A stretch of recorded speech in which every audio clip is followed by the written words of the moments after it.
Hey there, let's take a look at the FRQ question number 3 from the 2016 macro exam. Now, this is a Unit 1 comparative advantage type question, and then there's a few sort of additional parts to it based upon your calculations of opportunity cost. All right. Okay, so I should be able to draw over this now. Okay, so we've got our table up here, and note that this is given in an output format, right? So they give us how many of each of donuts and cupcakes are produced. So we don't need to worry about the input method. We're strictly output. Now, part A is really straightforward, right? Absolute advantage. And, pay attention to keywords in FRQs like this. Now, in economics, right, we don't need an essay to explain, right? Sort of a statement or a mathematical statement will suffice. All right, absolute advantage. So who produces more of each? So let's go donuts. Who produces more donuts? So John produces 200, Erica 150. So the absolute advantage is John, and the reason why, well, 200 is greater than 150. So if you want to state that in a sentence, John produces more, or however you want to phrase that is fine. Okay, so cupcakes, let's go over here. Same thing, right? 100 is greater than 50.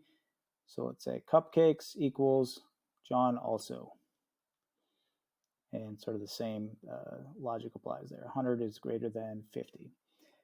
All right, so that's part A. We really don't need to do any calculations other than to sort of compare the outputs there.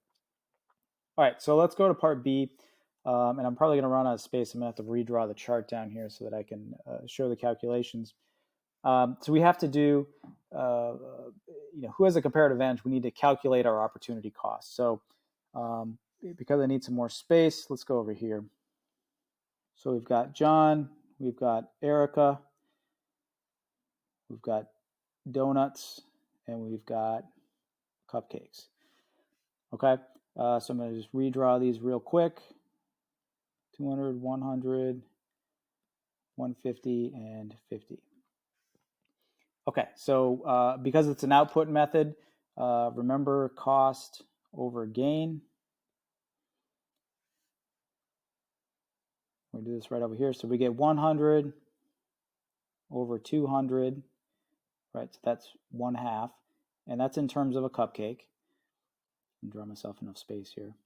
And this one over here would be 200 over 100 equals 2. And that's in terms of donuts. And down here, 50 over 150.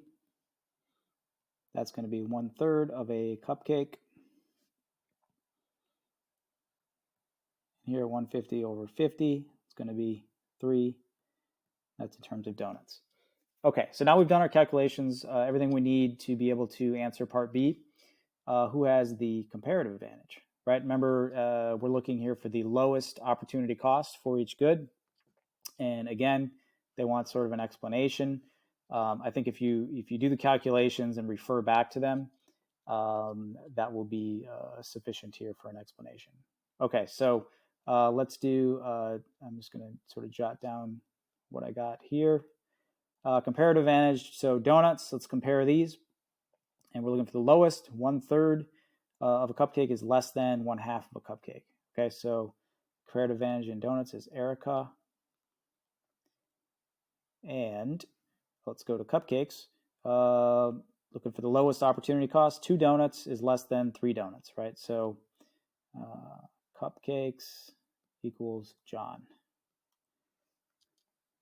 Apologies for the writing. Okay, so and as long as you refer to these calculations, you could say 1/3 is less than 1/2, and opportunity cost of 2 is less than 3.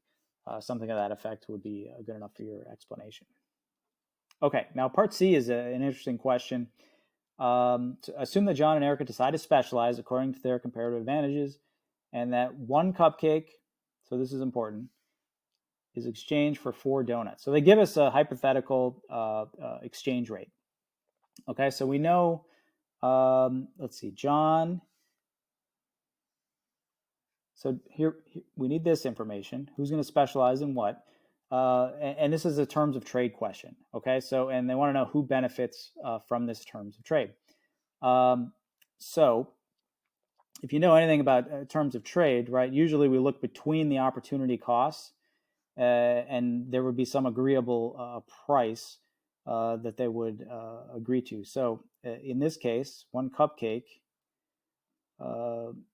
would be somewhere between 2. Let's put P for price, and 3 donuts, right? And I got that from between these 2.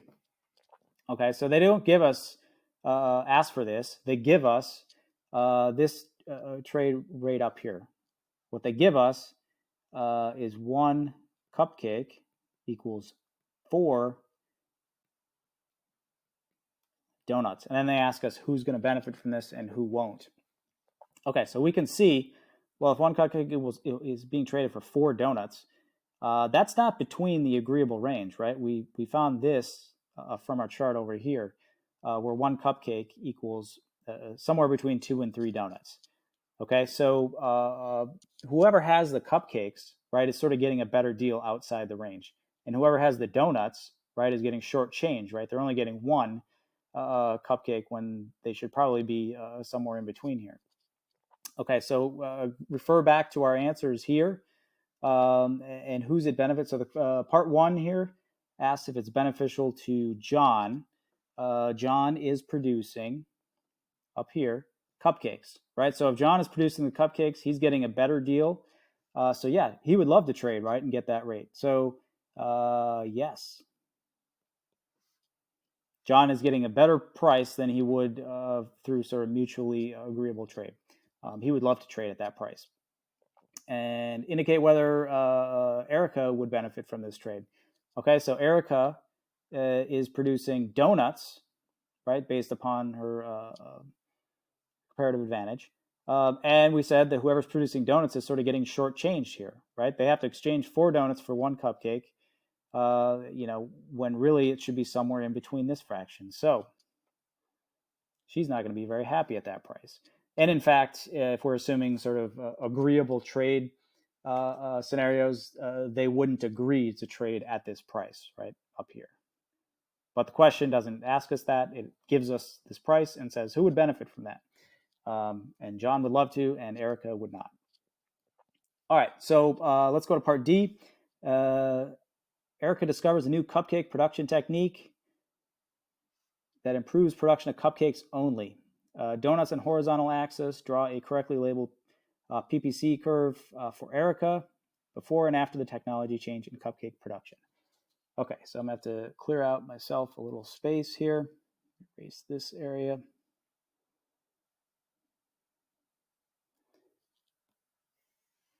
All right, so we're drawing a PPC, and this is for Erica. Before and after the technology change. So let's start with before and pay attention, right? So they said donuts down here, and then we know the other good goes up top. So we're going to put cupcakes up here. So let's look at Erica's original numbers, which are right here. So donuts is going to be, let's put that way out here, 150, and then let's put that here. Label that as 50. Connect those. Okay, so that's Erica's initial PPC curve. Okay. Now what happened? Well, she discovered a new cupcake production technique that increases her daily production of cupcakes only. They don't tell us how many, but cupcakes only, right? That's important. So the new PPC curve is still 150 donuts, and then we just pick a point up here. Connect that. So what they're showing here is that the PPC curve is shifting sort of upward, right? Because the new technology is allowing more cupcakes to be produced.